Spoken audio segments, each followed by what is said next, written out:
You should not be dieting all the time. That should be seasonal. There should be periods that allow for more flexibility, more enjoyment, less rigidity, hell, less tracking. But if you want to maintain a body composition that you enjoy, that may require either more or less frequent periods where you are restricting in some capacity. And weight loss does involve being hungry sometimes. But if you're going through months and years of being intermittently hungry on a weekly basis, you're doing it wrong.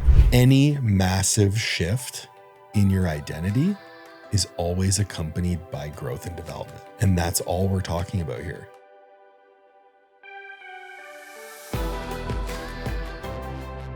All right, we're live. What's up, everyone? Welcome back to another episode of Dieting from the Inside Out. We have in-house this time, Mr. Paul Oneid. What's up, brother? Oh, man, so much is up. Yeah? It's so past my bedtime, and I'm happy to be here. This is the most elaborate podcast I've ever been a part of. It's very cool. Well, I'm glad it's mine. This guy's a piece of shit, but he's got a cool setup. So, no, man, like that's the thing is I've been really enjoying these. Like it makes me want to not ever go back to remote podcasting. I've been doing on these trips like this setup. So it's like awkward hotel room conversation, but they're just so much better. So I know it's past your bodybuilder bedtime, so I appreciate it though. I still can't believe you don't check a bag with all of this stuff. It's against, I joke it's against my religion. Not really. It's against my, dude, I'm so paranoid about all this stuff getting lost. Like this kind of stuff is on a timeline. Like when I'm working with, like this weekend, you are doing one, Chris and I are doing one. If I have time, I like doing one with Ryan. I never told you that yet. And like all this stuff, but I would, your bag gets delayed and then it would mess everything up. And it's also high value stuff. I mean, just like we're talking about like price points on this stuff. I'd hate for that. Oops, sorry, your multi-$1,000 camera got lost. So I just put it all in the biggest carry-on you can and then stuff a bag full of everything else. I love that you didn't give it like an actual price point so people don't know you have a rhinestone studded camera. Oh my gosh. Yeah, it's a rhinestone. It's iced out. Like it's a Swarovski camera. That's great. That's great. Oh goodness. So what's been up with you since last time? Because the reason I wanted to have you back on is because I really like the way your brain works. And I think I really like deep thinkers about all this stuff. And the last conversation we had resonated a lot with my audience. But what's new in the life of Paul since we chatted last? Well, the last time we chatted, I was still in Canada. So since then, my wife and I got married. We went to Jamaica. We had a destination wedding. That's what's up. It was absolutely an incredible experience. I didn't really know what to expect. Honestly, since I met my wife, I was never a traveler before then. It's my first time really spending time in Jamaica. I've never been to an all-inclusive resort. It's crazy. It was bananas, like bananas. And it was so cool because we had 30 guests, half of her family, her friends, my family, my friends, everyone vibing. Everyone was like there was no drama. It was so cool. And to think that we brought these people together was also cool. And then we were home for 4 days and moved to Houston. So we took our dogs, some clothes, our laptops, threw them in the truck, drove down to Houston, and we spent the whole winter here. We spent the whole winter in Houston to try and get away from Canada, where I'll be home from this conference for 4 more days, and then we're driving back to Canada. I'm back home for 4 days, and then I'm going to Virginia for another conference. So keeping it busy. Wow. Everything's been amazing since we've been in Houston. I really have been almost a roller coaster. Fastest 3 months of my life. Mm-hmm. Sure. Are you enjoying it though? Oh yeah. That's awesome. It's been great. The disconnecting from almost all distractions, because when we moved there, we didn't know anybody. So to move to a place where you don't know anyone, 2 blocks from the ocean, so we're walking by the ocean every day instead of being in the winter and like bundling up. Difference in your mood from the sun. People are super nice. Texas has no filter between people's brains and their mouths, which is so funny. I saw a person who had a bumper sticker on their truck that says, "If you're going to ride me that hard, at least pull my hair." Dude, what's funny is that sounds like Indiana. Like we were in the gym the other day. It's actually caught on one of those clips I do with my wife. And she says, you see his shirt? And I looked over and this guy's shirt said, need money for protein and hookers. Just on the back of his shirt. And I'm like, respect, like, honesty is the best policy. That's right. That's funny. So that's one of the things I wanted to talk with you about. We were, this is one of the main reasons I wanted to talk today and just see what else comes out. But when we were chatting in the lobby earlier, yesterday, and you were talking about how cause you still have your goals that you're staying aligned with during all this craziness. Yeah. And that's the thing is even what you're going through with your goals is not what our normal client goes through, right? Like you're getting ready for a powerlifting meet. You're also do competitive bodybuilding and like the more extreme side of that stuff, cause you're like competing, all that. But even still, you're able to come to these events, travel, enjoy, and partake, even with like a more extreme setup, and I don't mean that in a bad way, but you're dialed, right? So for you, let alone the last 3 months, because we see with let's say a normal gen pop, like a general population person, like if they're going on a vacation, who cares if you get a workout in? It's just your one vacation you take a year. Totally. Or if they're going to Jamaica and they're wanting to drink or they want to eat, whatever. It's like, we don't expect people to calorie track on their vacation. But if you're gone for 3 months at a time or these really long trips, that's a different conversation, let alone you have a bigger goal attached. You're like, no, I'm getting ready for a meet. I'm getting ready for this bodybuilding show. So my question for you is, how do you navigate that with these dichotomies? So number one, I make a clear delineation in terms of what the goal of the trip is. So for this, number one, I'm not traveling with my wife, which is something a little bit different. Usually we go to these events together because we're both coaches. But so on a trip like this, I'm trying to stay as close to my routine as possible. So the first thing I did when I landed is I went to the grocery store. Then I went and got a workout in. As soon as I got to the hotel, I situated myself with the fridge. I actually had to Instacart a microwave to the room. Stop. Yeah, so I Instacarted a microwave to the room because it's very important to me to stay in my routine for a weekend like this. Now, again, I am getting ready for a powerlifting meet. So I need to worry about am I fueled for my workouts and all that sort of stuff. When we go to Jamaica for our wedding, I'm not tracking. I'm not worrying about Instacarting a microwave. I'm not worried about the food. Yeah, I prioritize protein, but if I want to have dessert 3 times a day, I'm going to go do that. The one rule I do have is my tendency, I'm a fat kid at heart, so I will eat till I'm sick 3 times a day. Oh my gosh. That's like when we went on a cruise. like on your vacation, like on Jamaica. Yeah. Got it. So we went on a cruise last year for our vacation. I'd never been on a cruise before. You want to talk all inclusive, like 5-star food all day, all you can eat. I gained 12 pounds in 7 days. Good night. It was tremendous. Sounds like a digestive wreck. It was a digestive wreck, but I say this to highlight that I am a normal person, just like everyone else. But I do have very clear boundaries as to what I'm willing to do in different situations. My wife and I are going to Europe this summer. I'm purposefully going to make sure that I compete before we leave so that I can enjoy the time away and not be worried about food. I do try to prioritize protein and I make sure I eat fruit multiple times a day. I make sure I have vegetables with every meal because I know that makes me feel good and I don't want to be on vacation feeling like garbage. But again, if I want to have dessert with every meal and I want to enjoy the food of where we are, I don't eat pasta every day. If we go to Italy, I'm going to have pasta, right? Or pasta. It's pasta. I don't know what the fuck you said over there. Pasta. I didn't come on your podcast to be bullied, okay? Yeah, okay. That's fine. But yeah, so the biggest thing for me is making a delineation between the goal of the trip and where I'm at with regards to the goals of my life or my training. I'm a little bit more loose.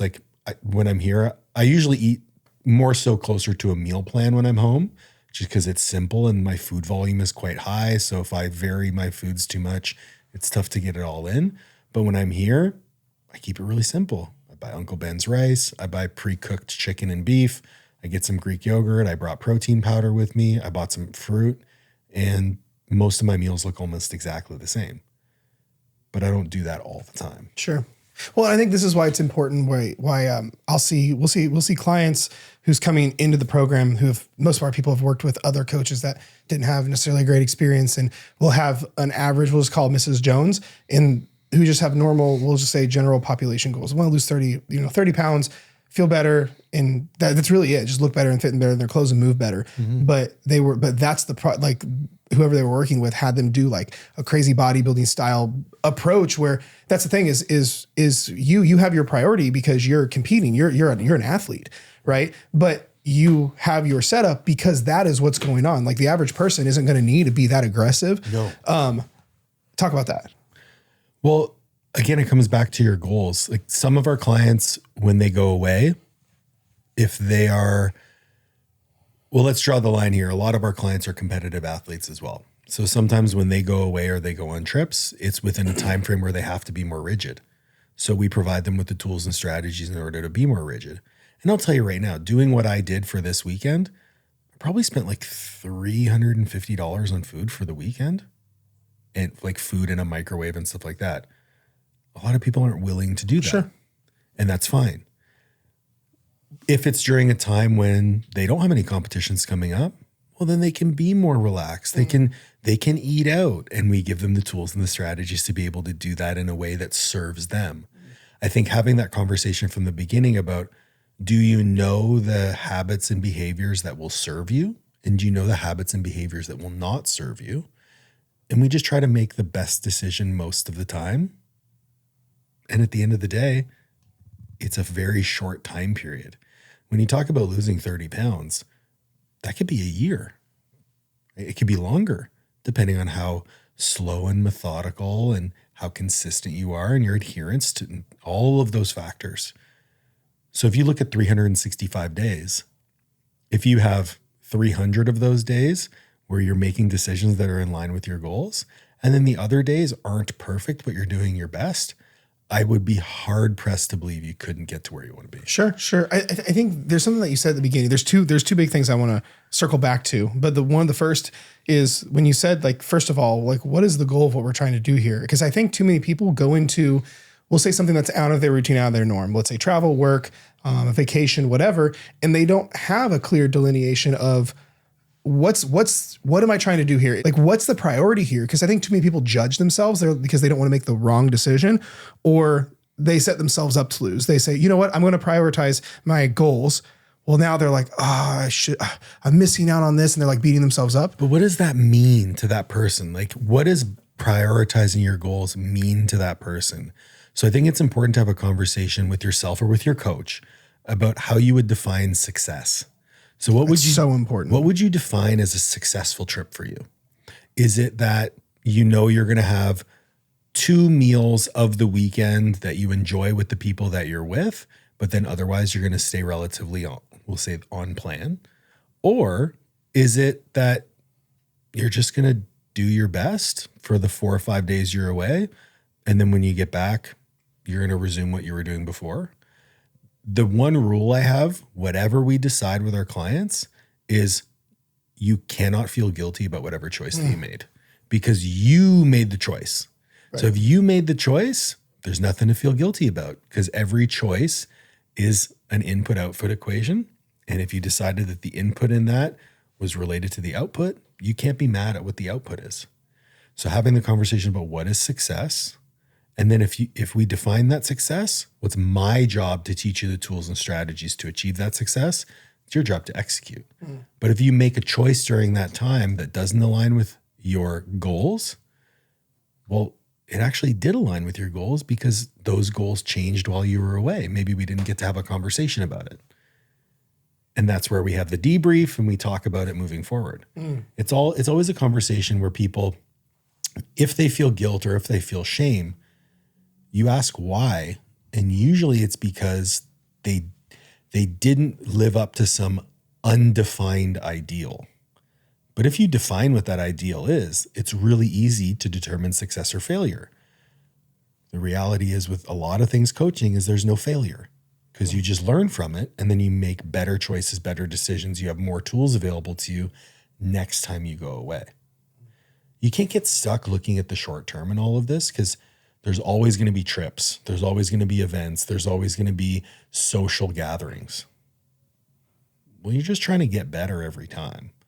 So we were talking, I think in the interview that, I don't even think it was we were just talking. I think one of the biggest mistakes people make is they aim for perfect. Perfect doesn't exist. Perfection leads to that all or nothing behavior. And the perfect opportunity to get away from perfection is chaos.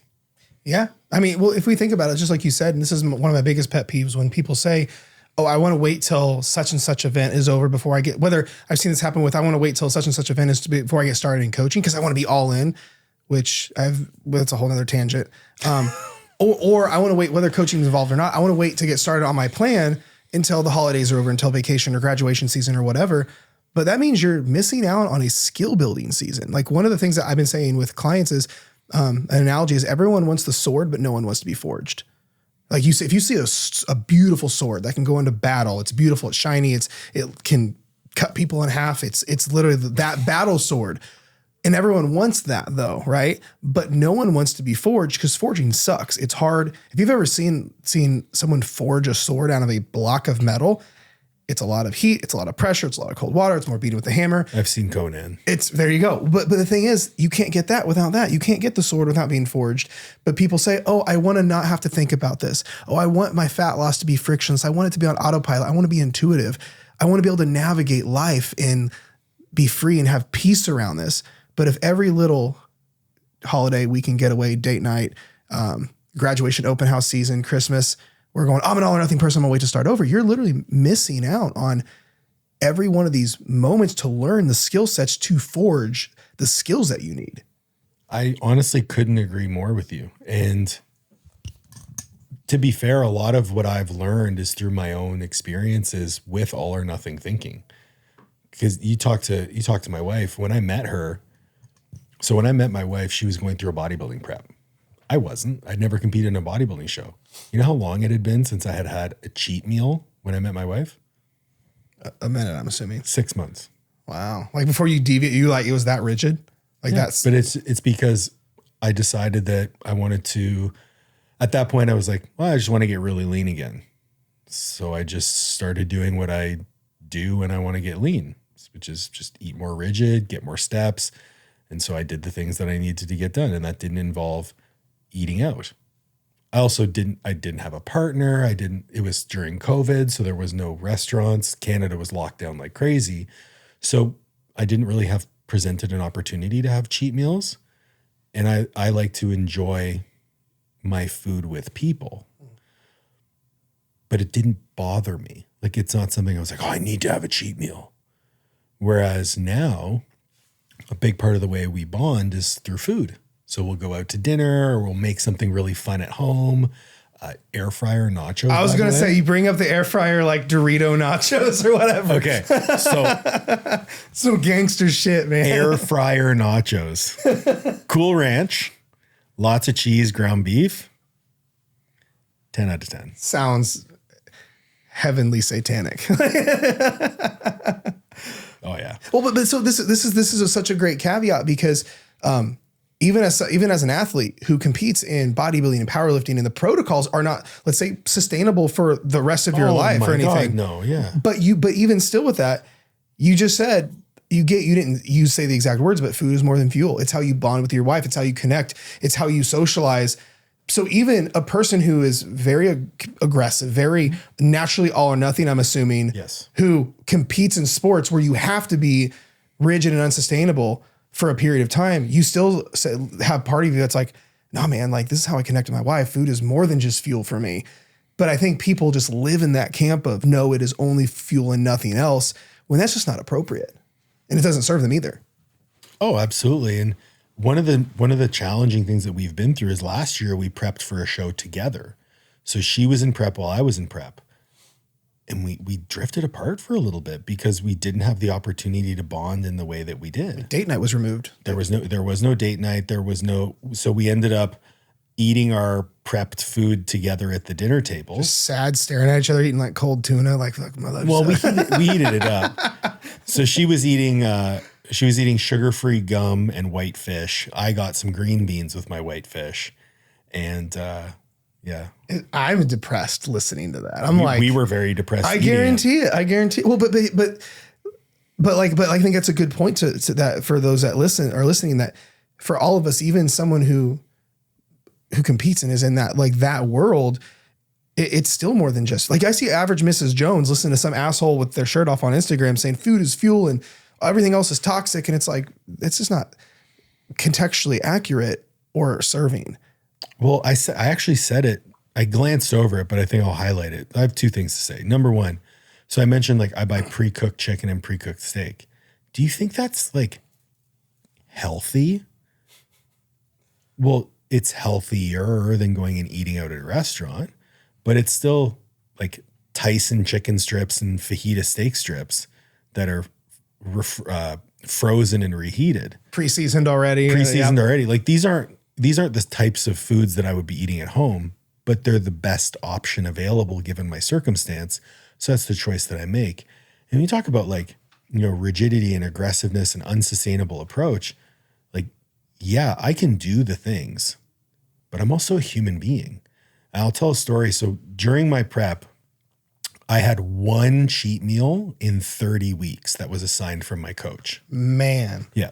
So I went 25 weeks without a cheat meal. And the only reason I got one is because I told my coach, my wife is competing at a pro qualifier and I want to celebrate with her. It's very important. Whether you give it to me or not, I'm going to be eating a meal with her. And he said, okay, we'll build it into your plan. Cool. You can have whatever you want for dinner and a dessert. I said, okay, I got it. So we went to this beautiful Italian restaurant. We shared a bone-in ribeye and we shared a pasta dish. Pasta. Oh, I'm learning. That's right. Not in Canada anymore, but. And then she had ordered these like designer donuts, like from this super fancy bakery. She bought 6 of them. I said, okay, I'm going to have half of 2 of them. And that's my dessert. I ended up eating the dinner, 3 donuts. Then I had more Thanksgiving dinner because it was Thanksgiving weekend at her parents' place because it was in Toronto. So we were there. And then I ended up eating half a pecan pie and a bunch of cookies to the point where I was so sick that I couldn't sleep. I was already having a little bit of digestive issues from being in a diet for so long at that point. I've never been as distended as I was so distended in my belly that I thought my abdominals were going to rip. I ended up dry heaving in the middle of the night because I couldn't puke, like nothing would come up. Because you were just so miserable. So miserable. And then in the morning, I was like, okay, well, I have to do cardio because cardio is in my plan. So I drove to the gym. I couldn't even drink my coffee because I was so full and all the food was sitting in my stomach. I cried on the Stairmaster for 45 minutes while I did stairs with a heart rate of 165. Wow. Got back to the house, tried to eat my breakfast and couldn't, laid down on the couch and cried. My wife packed up all of our stuff and the dogs, put them in the car, and she had to drive me home because I made myself so sick with food. So when I say that, like, I'm still a normal person and I still fuck up sometimes, it's the truth. And it's because of those types of experiences that I can tell a client that just went through something similar, it's okay, I get it. I'll tell you right now, I'm never going to do that again because it was the most sick I've ever been. I think it's a good point to bring up, like what I was thinking about as you just told that story. I'm glad, and thank you for telling that. Like, I know that's not a fun thing to not only experience, but also like rehash. A little bit of PTSD. Well, but here's the thing is, like we talk about, or I do in my content, how people who struggle with like that, like cycle, it's because there's layers, but for most people, it's the rigidness and extremism is what causes it. But what's crazy is that like that happened because you were deep in a bodybuilding prep and all this stuff. But I'm assuming several thousand of our listeners who have no desire to do bodybuilding or any like performance sport competitively just went, holy shit, I literally do that every weekend. Like what you just described, they're like, I was being good. I ate really, really little. And then I just blacked out and I ate all this food and I knew I was going to feel, and then like being upset and then wanting to go work it off the next day. Like I think thousands of people just went, holy shit, that's me. But they're not even a competitor. And I know for a fact that could have been avoided had I been able to have even a higher calorie day once in a while, right? And you talk about blacking out, like I knew what I was doing. And I was like, I'm not full, because your hunger signals get skewed so badly when you're under eating. And a lot of our clients, they go through that binge restrict cycle and it perpetuates itself. So you end up in this situation where you have no ability to read your own hunger cues. When you do end up eating, you're so hungry that you can eat forever, even if you're full. Not only that, if it happens to be your routine, now you're getting into the metabolic issues that come along with that, the blood sugar regulation that comes along with that, and all the deleterious health effects that come along with that. Like, I could not imagine what my body was going through in that moment. And when you think about our clients going through that week after week after week, and they're seeing the effects that it's having on their waistline and their blood work and all that stuff, we have to dive into the cycle. And the first thing is, let's just not be that hungry. Yeah, for sure. I often struggle with people's perception of hunger as this thing that is life or death. And I think dieting for anybody is a tremendous experience to just sit with hunger. For people who, you know, like I grew up, like I mentioned, I'm a fat kid at heart, but like I grew up as an overweight kid until I was 18. I actually graduated high school weighing a little bit less than I do now. So I weigh 250 pounds. Now I graduated high school at like 240. Very fat kid. I went through about 2 months of weight loss. I lost 60 pounds in 2 months working. That's so fast. Yeah. Yeah. I was working at a warehouse and training twice a day, eating very, very little. So I call it my manorexic stage. Because I just wanted to go on a date, you know? And so I know that those behaviors are in me. I know how I dealt with those behaviors and that emotional eating, which is why I think you and I get along, and I resonate with your message because I think it's so helpful to people. That sort of experience for me helps me help people. Absolutely. Absolutely. So there's a tremendous amount of empathy on my part when dealing with individuals who go through these cycles. And the first thing I get them to do is I ask them, what is the motivator here? Usually it's some sort of reward that they think, oh, I should reward myself for, I deserve this. I deserve this. But what they're actually doing is they're self-soothing with food. They're self-soothing because that self-soothing served them in some way in the past. So we dive into that. And while my expertise per se is not emotional eating, I fucking get it. Well, I agree with you, but also the things that you're doing is still addressing emotional eating. Like when you said, I think we need to sit with your hunger for a minute and not just like jump to whatever. But I do specialize in emotional eating, right? But half the reason people do that is because they're not actually, they think they're hungry, but they're not. Like what's funny is a lot of people aren't hungry. They're bored. They're emotional. They're stressed, they're anxious, they're lonely, they're worried, they're overwhelmed, they're looking at something, they're needing a dopamine hit, they're looking to self-soothe. Sometimes it's hunger, but too often, like it's like we always say, like if hunger's not the problem, food's not the solution. And we need to actually evaluate if it's hunger. Because if you're bored, go do an activity. Don't like there's other things you can do with your hands than just put food in your mouth. Or if you're emotional, if you had a bad day, you and the partner got in a fight, you got fired from your job, dog died. I feel for you. But that doesn't mean we need to hide those emotions with food because that's not hunger either. If it's an emotional thing, we need to handle and hold space for the emotion. You know, if you're actually hungry, eat. But I found most people, I don't want to say it, it's hard to make a very overarching claim. There's a lot of people that aren't hungry. Actually, there's a little test that I would like to do is if you would not be willing to eat a turkey sandwich, you're not hungry. Right? Like too often people are like, oh, I'm so hungry. You can go make a turkey sandwich. Well, I don't want that. Actually, I noticed myself with this. I'm like, I'm hungry. And I will literally open my fridge and I'm like, I'm hungry for chips. I'm not hungry for a turkey sandwich. So then I go, maybe I'm not hungry. If I would, like, we've all been hungry where you're like, I've been at restaurants before and it took us forever to get our food to come. And I'm eating like the little bits of chips that are left in the thing, or like the lettuce that's left over after an appetizer because I'm actually hungry. So I'm eating anything on the table. But then there's times where we may be hungry, but it's like, oh, I don't want the chicken that's cooked. I don't want the salad. I don't want the turkey sandwich. All I want is the Nutter Butters and the chips and ice cream. Well, if you're only hungry for that, I would argue that you're actually hungry. Oh, I totally agree. I try to get my clients away from snacking because I think, especially initially, I think snacking is just, it's a bit of a psyop. To be honest, I think snacking, I think if someone, all they do is graze all day or they snack all day, I think it's, to put bluntly, I think it's kind of just like teasing you all day. Oh yeah. You know, it's almost like if you, how is that blunt? Well, I was going to say blue ballsing all day, but I think it's like it's almost like sexually, it's like just teasing you all day. Right. Edging. Yeah. It's literally being edged all day. Like, this is why when I hear the old school, eats 6 small meals a day.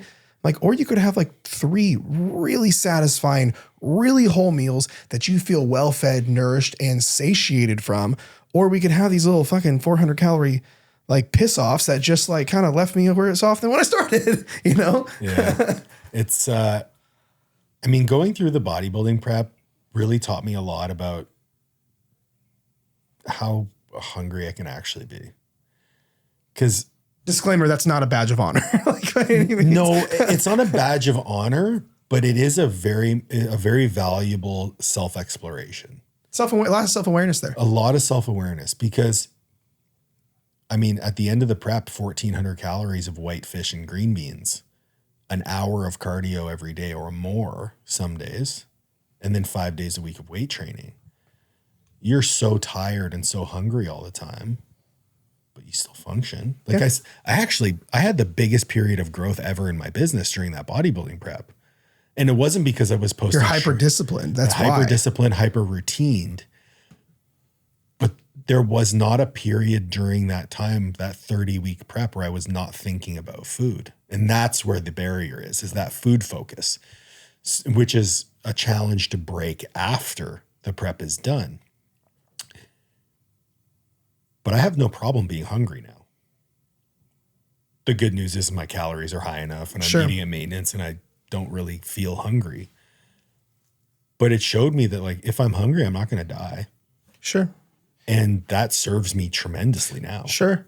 I think the thing is that, like, for the average person though, like I've seen people take that to the extreme and then they'll eat 1,000 calories a day and then they'll end up having the binge moment all the weekend. And like, but that's the thing is what you're describing is your bodybuilding prep, when so many people that are listening to this right now, they're like, wow, that sounds just like what I do, but I'm not a bodybuilder. Like I've said it for years, like if you want to bodybuild and you're in the mental capacity to do it and you're like, everything is good, run, do it. If that's what you want to do, awesome. But if you're not a bodybuilder, like don't stop having a bodybuilding plan. Like it, to be honest, it pisses me off when I get on a consult call of someone to apply for coaching and I have 46-year-old Mrs. Jones who just wants to lose 20 or 30 pounds so she can fit in her clothes better and play with her grandkids.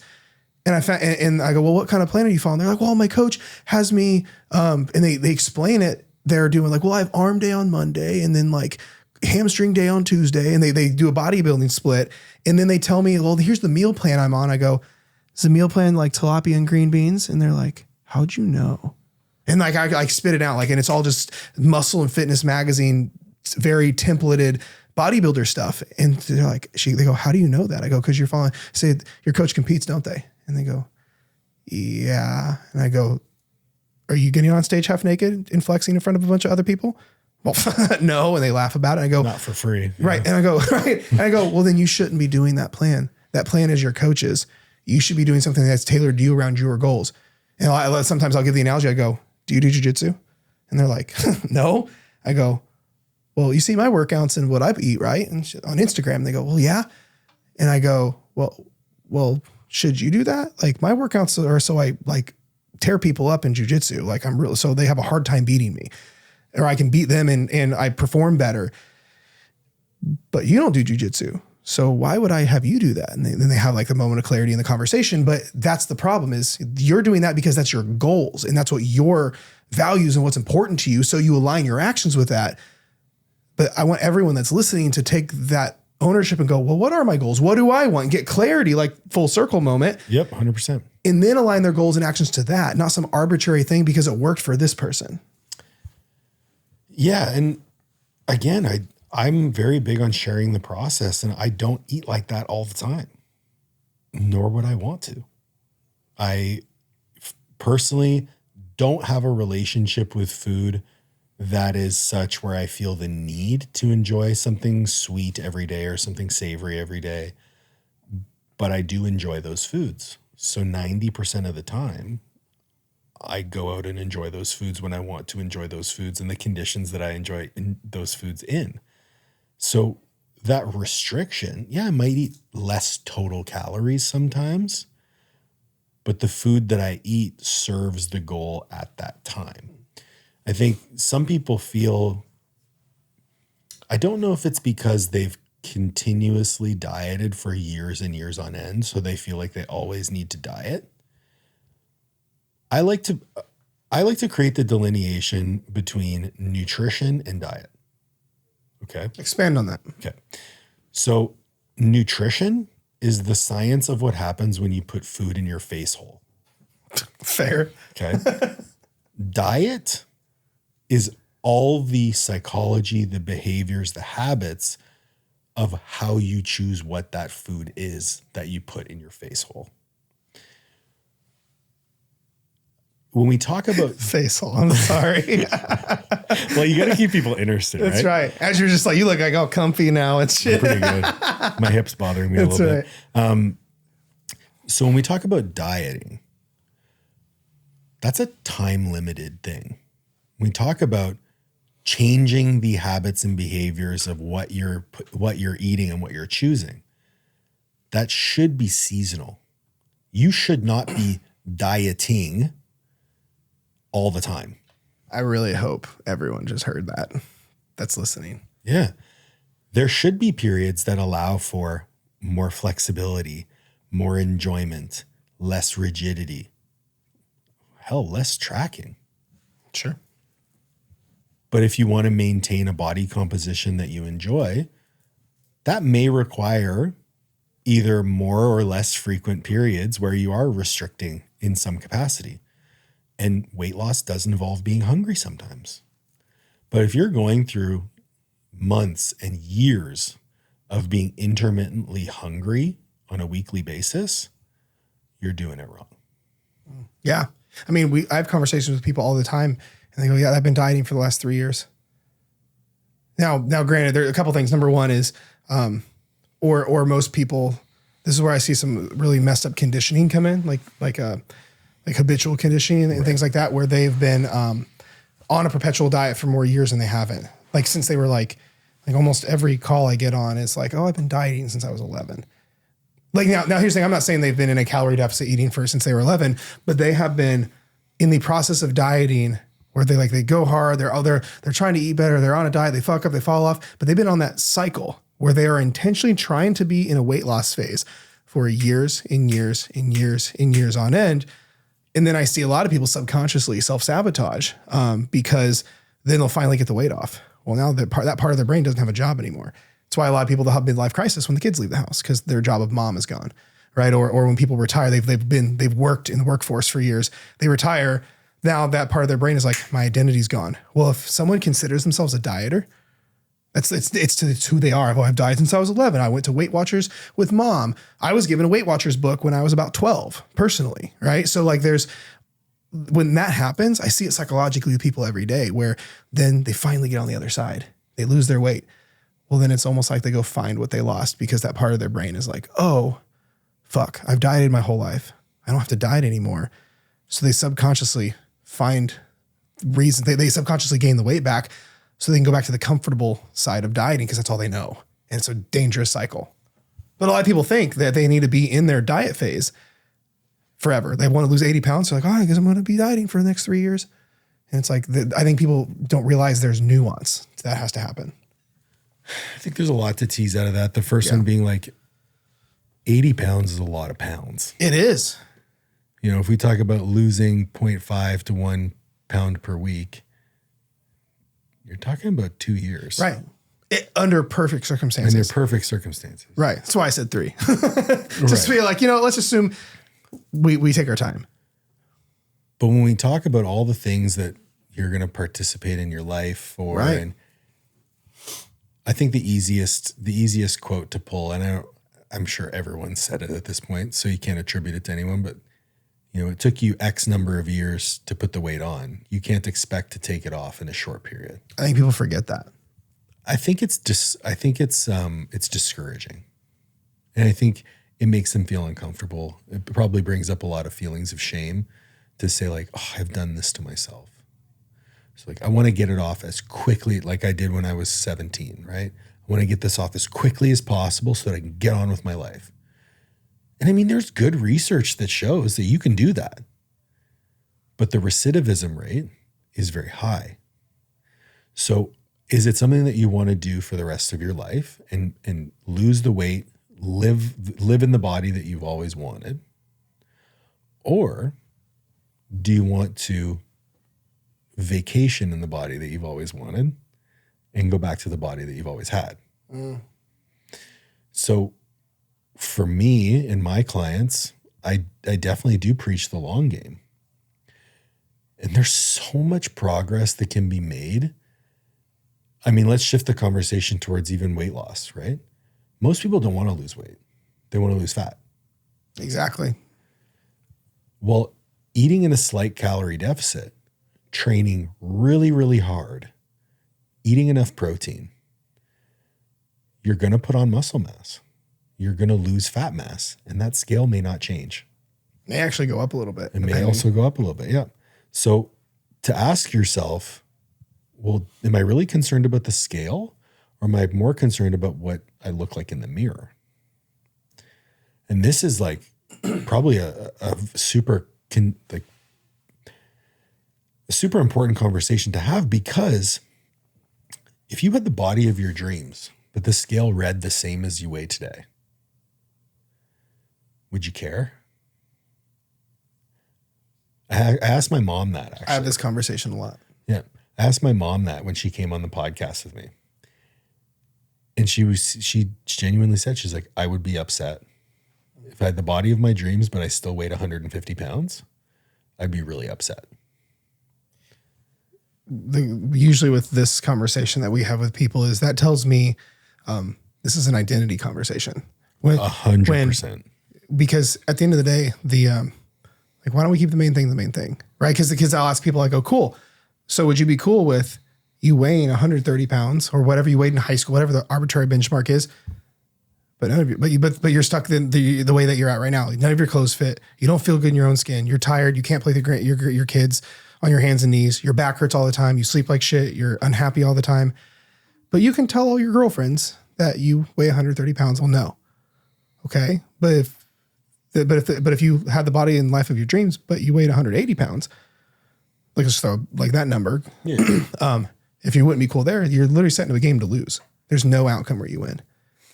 And then, here's my conviction or my belief. What do people do who have a game they can't win?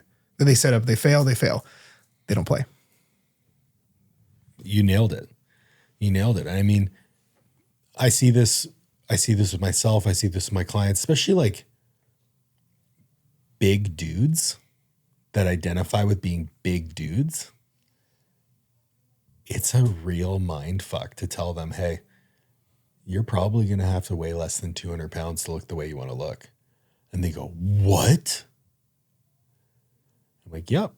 I'm working with a guy right now. He's like, yeah, I'll probably be on stage around 220. And I looked at him, I said, Keegan, you'd probably be 200 pounds if you're lucky. This kid weighs 250 pounds right now. He's like, no, man, I got way more muscle than that. I'm like, okay, cool. He's about, I think right now, we've been doing just a progressive diet with him to get him. He's never competed before. So doing a progressive diet to get him used to the conditions of what a prep would be like.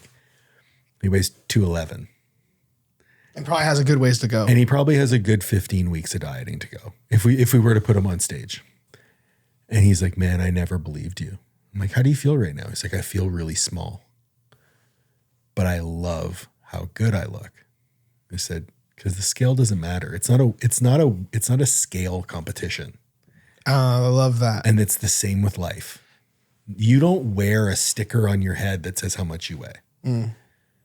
Like, I mean, when I walk around a conference, like, you can tell that I weigh a lot. Literally, when you and I hugged, when you came over to me, I literally said, you're a big motherfucker. Literally.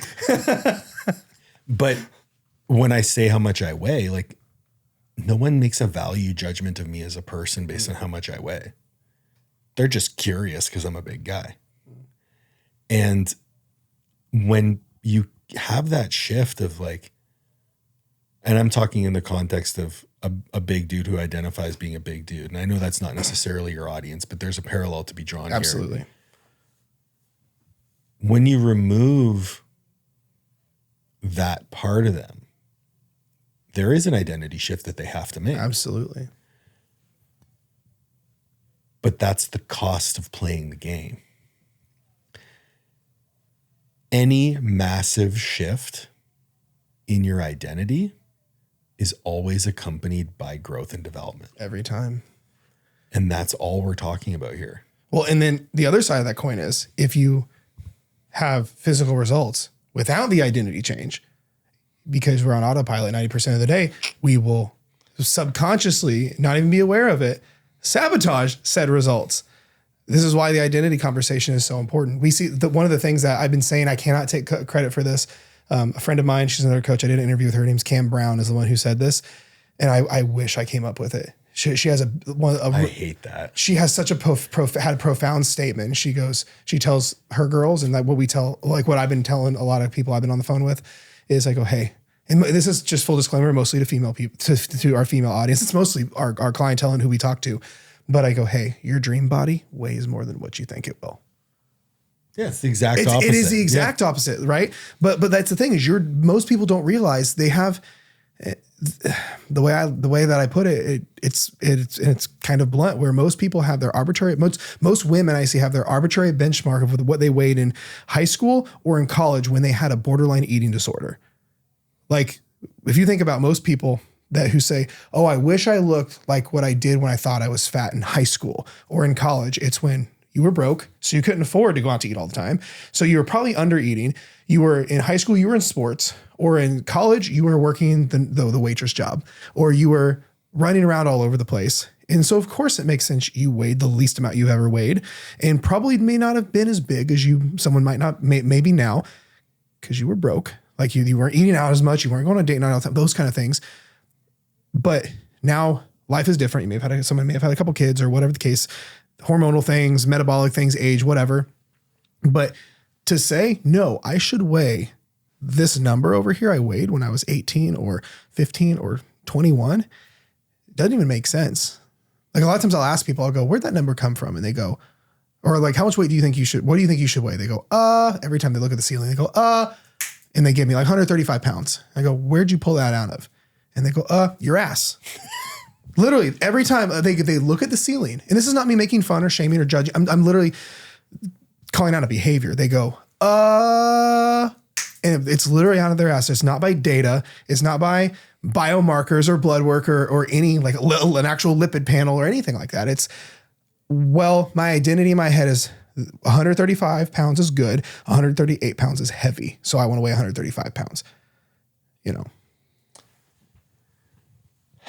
Yeah, I'm like not just nodding my head as you're talking. It's like, yeah, it's so true. And I mean, I went through this a lot with myself when I was younger, especially competing in powerlifting, because I was competing in the 220 pound class for the most part.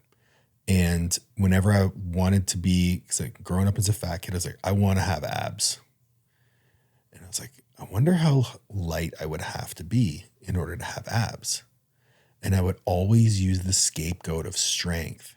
I'd be like, I would diet until the point where my strength would start to decline and I still didn't have abs. And I'd be like, getting weak, got to eat again. And I would just keep myself away from that goal. And it wasn't until I got over the fact, I'm like, I'm going to have to weigh less than 220 pounds. That's okay. And I think I ended up being like 209. But at that point, I was like, cool, I have a new starting point now. Like we talked about a lot about happiness in the last podcast that we did. And for me, as long as I have a goal, I'm happy. As long as I'm working towards a goal, I'm happy. So one thing that I work on with my clients is like, let's have goals that have distinct processes that we can attach input-output equations to. And when we achieve the goal, let's use that as a starting point for the next goal. You're never done until you die. Yeah. So if you look at this as, I want to lose 30 pounds and feel better in my clothes, then what? Well, the goal should be to maintain that. Yep. And that's a new goal.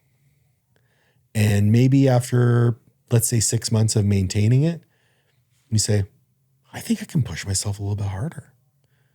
And you say, okay, cool. I'm going to try this again.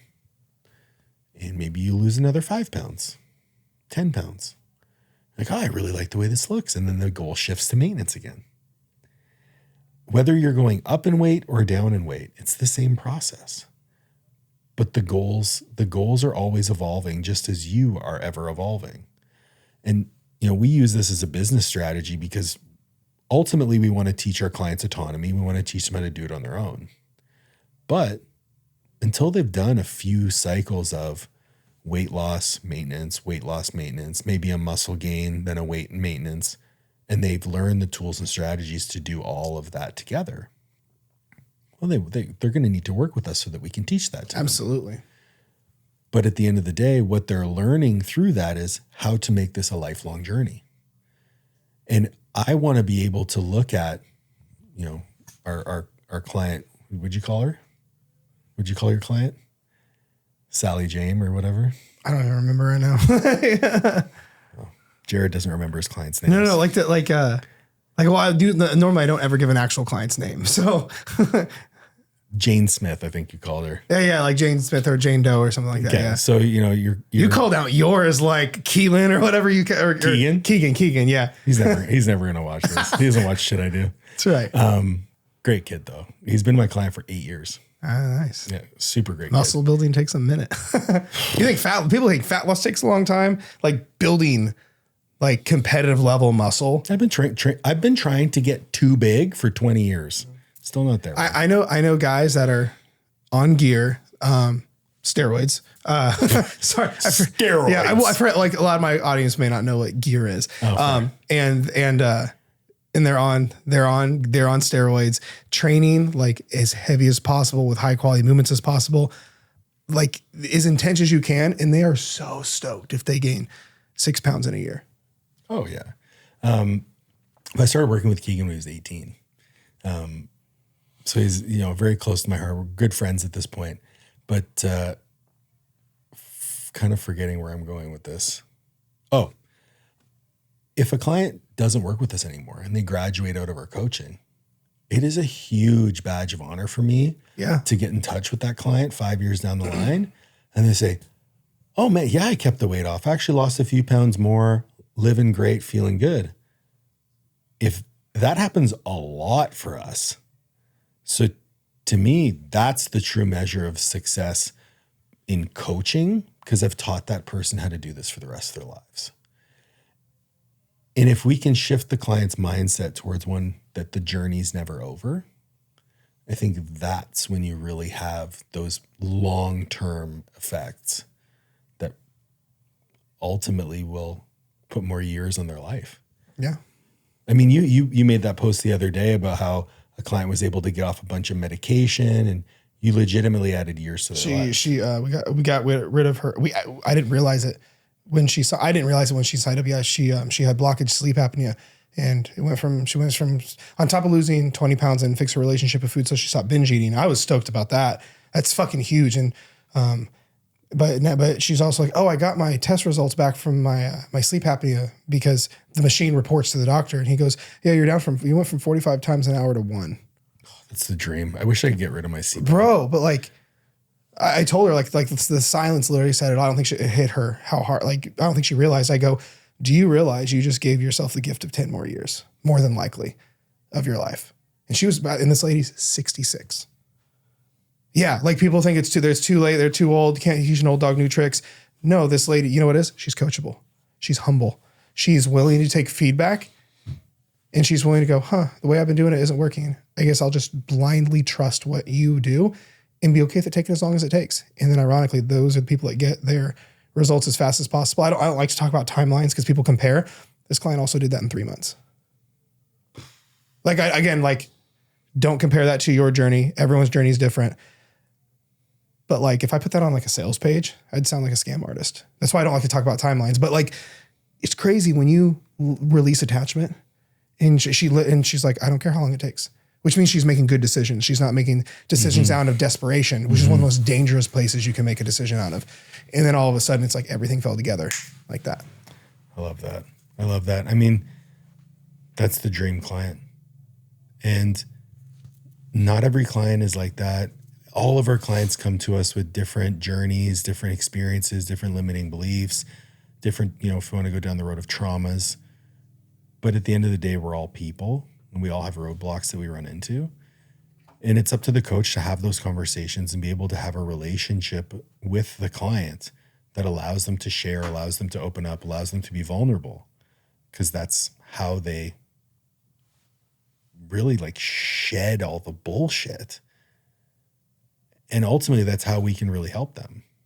So, I mean, I love that. That's incredible. I cannot believe. I can see a little bit of timer a little bit from here. I can't believe it's been almost an hour in and it's past your bedtime, Papaw. It's been an hour? Yeah. What we at, Nick? 56? Yeah. Damn. Yeah. It's fucking, so I appreciate it, man. This has been great. I appreciate you breaking your bedtime rule for me. So okay. Where can people find you if they still don't know where you're at? You can find me at www.masterathletic.com. You can find me www.coachescorneru.com, at Paul Oneid, or at Master Athletic Performance, or at Coaches Corner U. Fuck. I got a lot of stuff, but I should simplify that. I need a... Bro, ever heard of a link tree? You can find me at www.linktree.com /Paul Oneid. That's fine.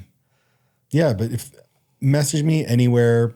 I've started a YouTube channel, so I've been... Some good stuff. Been trying to really branch out and just speak more on camera, which is new. Speaking to a person, so much different than speaking to a camera by myself.